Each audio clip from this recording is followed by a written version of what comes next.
is something about a piano which insists on being touched. When children walk past pianos, they have to touch them. I don't know if you notice this, you put children in a room and they will. Just has to be done. And I've been like that all my life. When I was asked, would I like to talk about a personal passion, I suspect they thought, the great organizers of the event thought I was going to want to talk about pyramid food on ugly plates. I quite like pyramid food. I like a bit of geometry on my plates, Janet. I quite like ugly plates. I love the sound of the golden unicorn. But, and believe me, I've been in rooms with golden unicorns. If I was really to talk about my passion, it's this thing, the piano, which I am completely obsessed by and have been playing for, well, I'm 44 now, and I think the first keyboard came into my life about 39 years ago, which is quite some time. Now, normally when journalists like me, and I've been a journalist covering almost everything in my life, talk to people, interview people about what they do, it's to do with attainment. We talk to great writers, we talk to great musicians, we talk to great dancers. We rarely talk about things that people do for decade after decade and are basically only okay at. Because we should talk about that a bit more, and I'm not talking about X Factor and Britain's Got Talent, which is full of people doing things they're not even okay at, and they've been doing it for years. Delusion is not what I'm talking about. The things that drive us on that are, I suppose for want of another word, a hobby, we don't talk about them. I've talked about to friends my piano playing, my jazz piano playing, and I've always said, if you know nothing about jazz, I'm fantastic. And if you do know something about jazz, not so much. I used to use the word mediocre, and then I was told that I couldn't do that because that was like the kid who goes into the exam, comes out, says they failed it, and then gets an A. But I will put it to you this way. The only reason why you're all here being forced to listen to me talk about the piano, and eventually being forced to listen to me play the piano, is because in some circles I'm regarded as being quite good at going out for dinner and writing smart-ass things about it. There is no other reason that I've got this opportunity. So I think it's all really important to, build these things up. And yet, for my lack of virtuosity, I'm okay, believe me, it's not going to be embarrassing. I love the objects themselves. I love these things. Truth is, I actually think I think better of a room in which there is a piano. In the old days, these were Xbox, iPod, flat-screen TV, all rolled into one. They were the form of entertainment. There was one in almost every front parlor, as it was called. There was one in every pub, one in every restaurant. Now, not so much. There's many fewer of them. And so when I come across one, it gives me a strong feeling of warmth for the potential of that room, for what could happen to it.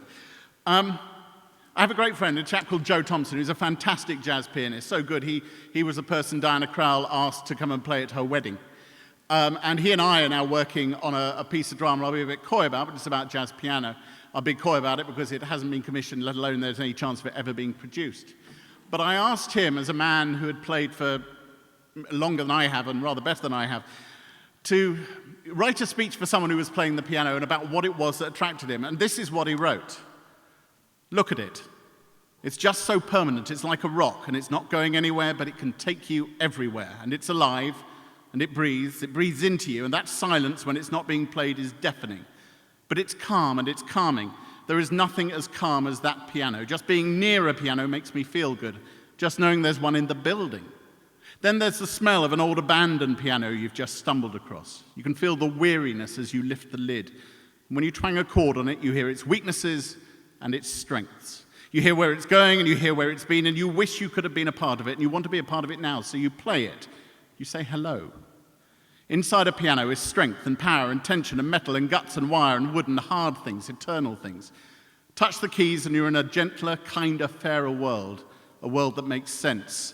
Stroke a white note and it's as if you're disturbing the smoothest surface of the deepest lake. And then the ripples begin and it's alive. And so you take a deep breath and you let go of the world and you just dive in, and then it's you and the piano, and there is nothing else. That really frustrated me because he's only meant to be writing the music and not the words. And he sent me that. I thought, well, it's just too bloody good. But it describes a lot about the way I feel about pianos. Really, if we ignore the Bontempi organ, which sounded like an asthmatic just about to call 999 that came into my life when I was about 4 or 5 years old, the first piano arrived in my life when I was about 10. We'd moved house, and a lady, a publican, wrote to my mother, who was an agony aunt, as you may or may not know. And she wrote to her and said, I have this piano, what I have loved all these years, and I don't want it anymore. Do you want it? And my mother was a generous soul and liked pianos, although she never played one.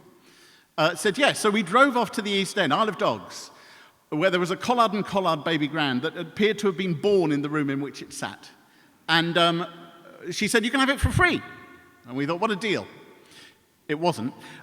We got it home, we got it tuned, and it still sounded like crap. I was given piano lessons. I had 2 years of classical piano lessons with a man called Mr. Smith who smelt of ointment.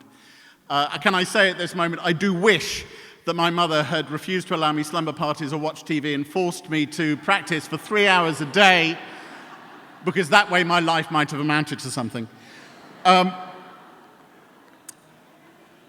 Satire.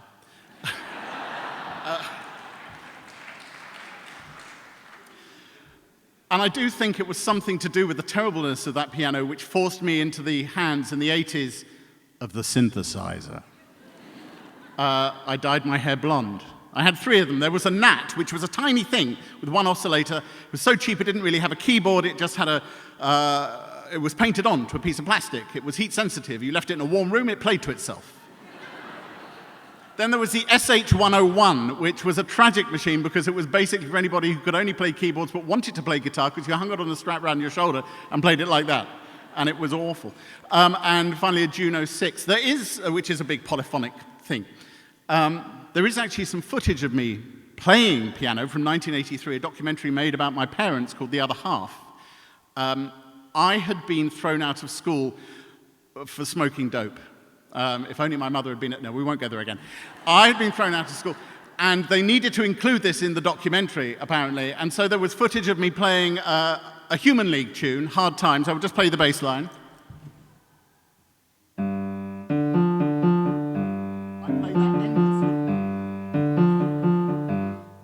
I sat in a room playing that, looking miserable with a pout on me. When I'm concentrating, I pout, looking like I was full of anguish. I had been thrown out of school, I was a delinquent child, and the music of the Human League represented that. Well, didn't it? But bit by bit, I was drawn back to the piano. It is an odd thing to be drawn back to, because if you look at all the instruments people generally play, you have the guitar, penis substitute. You have the saxophone, penis substitute. You have the piano, it's a desk for doing double-entry bookkeeping on. And yet, I'm going to have to apologize to all the people sitting over there. Bummer, you sat in the wrong place.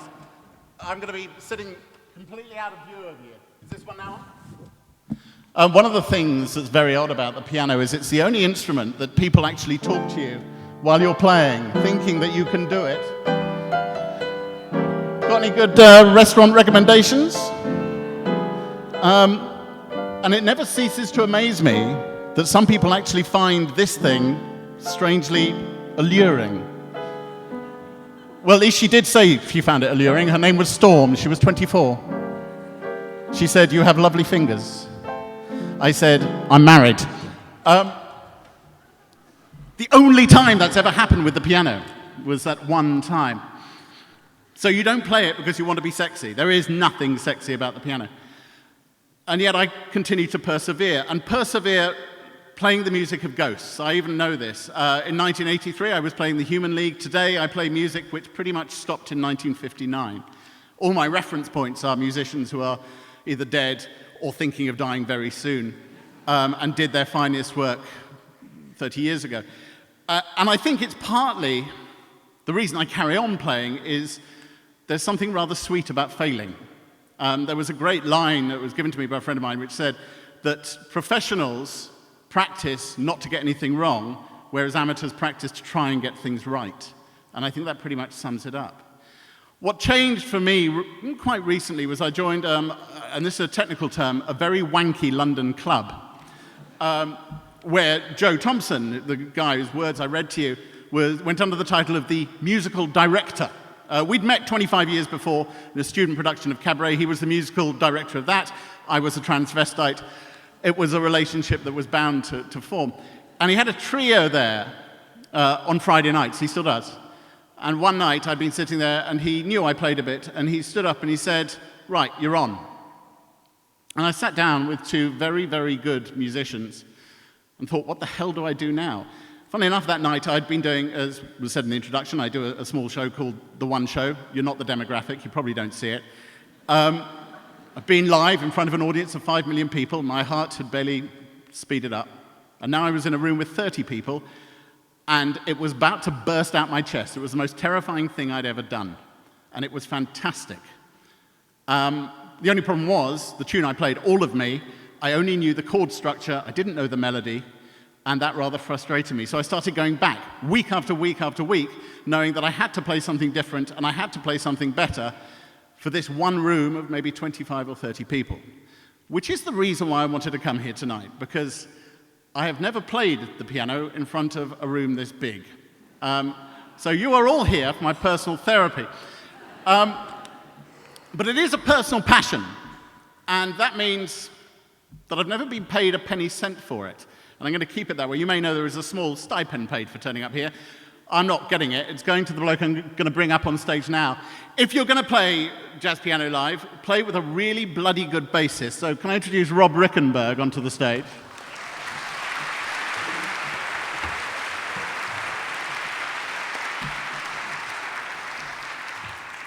That thing he's got is a big bass. And we're going to have another hack at All of Me. And this time, I do hope that I can actually do the tune. Is the technical stuff working? Can you hear that? Oh, good. Right. You ready? Yeah.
Rob Rickenberg, ladies and gentlemen, and thank you very much for indulging me.